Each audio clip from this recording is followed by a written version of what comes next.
Hello, my name is Danny. Actually, I was going to say, hello, my name is Dr. StrangeJob, and I'm a recovering incompetent. I'm also a blogger. Now, tomorrow is Father's Day. So I wanted to start this session off with my Father's Day blog. And my Father's Day blog is called Joint Custody, a Misplaced Stash of Marijuana, and a Complex Father. Now, I just want to let that title sink in for a second. Say it again. Joint Custody, a Misplaced Stash of Marijuana, and a Complex Father. Dr. StrangeJob went to high school in the mid-'70s. Coincidentally, the mid-'70s was around the same time that marijuana became the drug of choice for people within his age group. So to say that Dr. StrangeJob was a pothead would probably be a bit of an overstatement, but he does concede that there were a few lazy, hazy, mixed up, fuzzy days that he can't really account for. Yes, he inhaled. Arriving home one day from school, he was met at the door by his mother, who was in a very agitated mood, waving a baggie of marijuana that she found in the laundry basket. Well, maybe she wasn't too, upset about it, because fair is fair.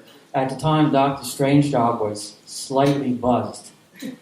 And what he saw and what he thought he saw might have been two different things. What he really thought he saw or looked like the Tasmanian devil on crack waving a baggie of marijuana, pointing at him. Picture that. Anyway, so we had a little discussion, and I said it wasn't mine. Although at the time I was getting a little bit confused and wondering if it could have been, but I said, no, it's not mine. It's not mine. So she said, just wait. When your father gets home, you are going to be in deep shit. That was it. So, okay. Turn the page. Just a bit of background. The doctor's father was a welder on a steel plant. So he put in a pretty hard day's work for a fair day's pay. So it's probably reasonable to assume that when he walked home and walked through the door after his shift, that he was both tired and surprised to meet my mother still waving this baggie of marijuana around. So my father was kind of always quick on his feet. And he gave my mother a look and me a look, and I got a look in his eyes, and as soon as I saw the look in his eyes, I knew right away two things. Two things for sure that I knew. The first thing that I knew for sure was that it was my father's weed that my mother found. That's right. We got a laugher over here. This was in the 70s. So right. It's my father's. The second thing I realized is that my father was about to be in deeper shit with his wife than I could ever be in with my mother. But what happened next really surprised a whole bunch of us. What happened next? Well, Dr. StrangeJob, in what could only be described as an Oscar-worthy performance, accepted responsibility for the pot, said it was his, took full responsibility. My father, seizing the moment, and in another Oscar-worthy performance, gave a little testament about the ills of drugs, passed out punishment to the son that was enough to appease the wife, but didn't really chastise the son too much. So, a couple days later, my father comes to see me. And I will never forget what he said to me. Never forget. I lived with this my whole life. He looked at me straight in the eye and he said, Dr. StrangeJob. And that really freaked me out because I had no idea who Dr. StrangeJob was at the time.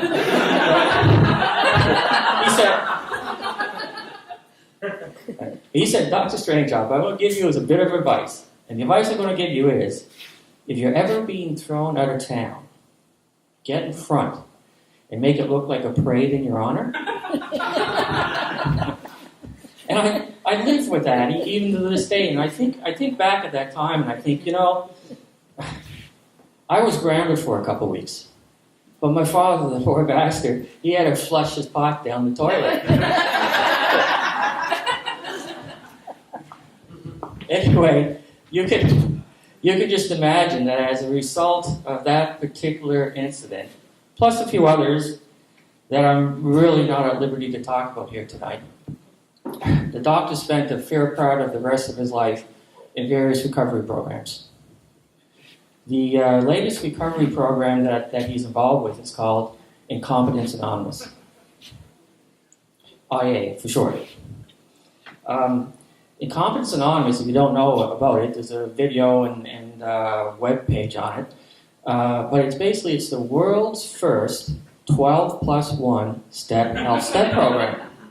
12, and it was created right here in good old Cape Breton. Incompetence Anonymous, or IA, basically does for the incompetent what AA does for the alcoholic.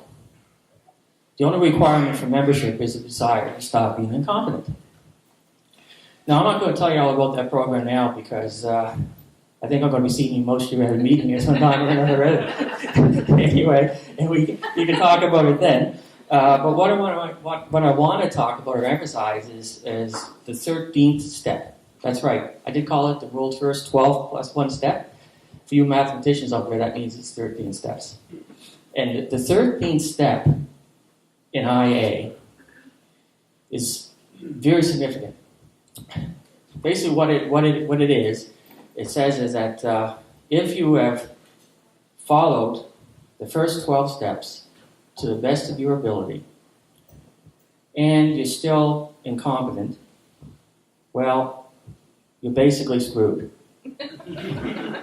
And the only recourse that you have at that point is to follow the advice of Dr. Wilbur Swain from Kurt Vonnegut's Slapstick, Kurt Vonnegut fan, if anybody knows.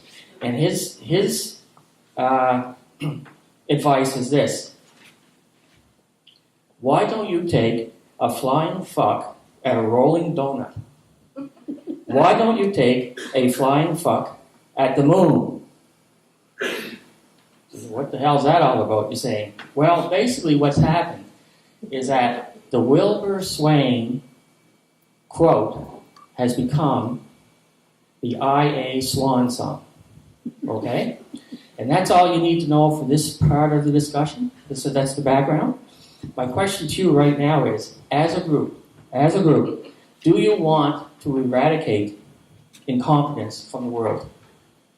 Yes. Yes, like it's a yes/no question, folks. Do you want to eliminate incompetence from the world? Yes? Yes. Yeah. Okay, right. Well, how are you going to do that? Well, Dr. StrangeJob has a plan. Okay? And anybody, the old-timers here, anybody here who may possibly remember Arlo Guthrie's Alice's Restaurant Massacree may get a good understanding of what I'm trying to do here. So today, what's going to happen in this very room, you are going to witness, as a matter of fact, you're going to be part of, the start of a new movement. And this new movement is called Dr. StrangeJob's Anti-Incompetent Massacree movement. That's right, come on, laugh. Dr. StrangeJob Anti-Incompetent Massacree movement. And all you need to do to join the movement is to recite the IA swan song when it comes around. It's so fucking simple, right? Now, but you're thinking, how does it work? Well, example. Let's say, one person walks into their boss's office on a Monday morning. Walks into the boss's office and says to the boss, Hello. Why don't you take a flying fuck at a rolling donut? Why don't you take a flying fuck at the moon? And turns around and walks out. What do you think's going to happen? Well, the guy will be sent home for sure, but with any luck, maybe stress leave. Full benefits. It kind of worked for me. But then again, okay, let's try. Let's say two people walk in to the supervisor's office on a Friday afternoon. Two people, hand in hand, arm in arm, butt to butt, whatever. And they say, why don't you take a flying fuck at a rolling donut? Why don't you take a flying fuck at the moon? What do you think's going to happen? Well, the boss is going to think these two people spent too long at lunch that day, send them home for the afternoon, tell them to get the shit together, and come back Monday. Friday afternoon off, okay? It works. But just imagine. No jokes here. Just imagine. What would happen if 3, 4, 5, 10 people, what would happen if 20 fucking people in a whole organization walked up to the boss's office, walked into the vice president's office, everybody together in unison and said, why don't you take a flying fuck at a rolling donut? Why don't you take a flying fuck at the moon and all that? Well, that becomes a movement. At that point, it's a movement. And right here today, in this very room, we are going to start that movement. And all you have to do to join the movement is to recite the IA Swan song when it comes around. So are you ready? Yes. Why don't you take a flying fuck at a rolling donut? Why don't you take a flying fuck at the moon? Well,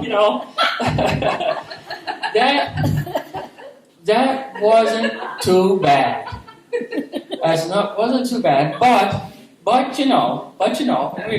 really, if you want to send a message to all of the unscrupulous, incompetent, bureaucratic assholes of the world, you've got to do this with a little vigor, with a little enthusiasm. So we're going to try it again, but we're going to have one new rule. And the one new rule is this, just to get things going out. Next time you hear the IA Swan song, you are either going to be on the receiving side of it or on the reciting side of it. So you're either a receiver or a reciter. So basically, if you want to be on the receiving side, just sit there and shut the fuck up. It's going to come right at you. But if you want to do one little thing to start to fix this world of bureaucratic, bubbling bullshit, then what you need to do with me right now is when it comes around, shout it loud. We may have to close the windows, but let's try. Are you ready? 1, 2, 3. Why don't you take a flying fuck at a rolling donut? Why don't you take a flying fuck at the moon? One more time. Why don't you take a flying fuck at a rolling donut? Why don't you take a flying fuck at the moon? Good day.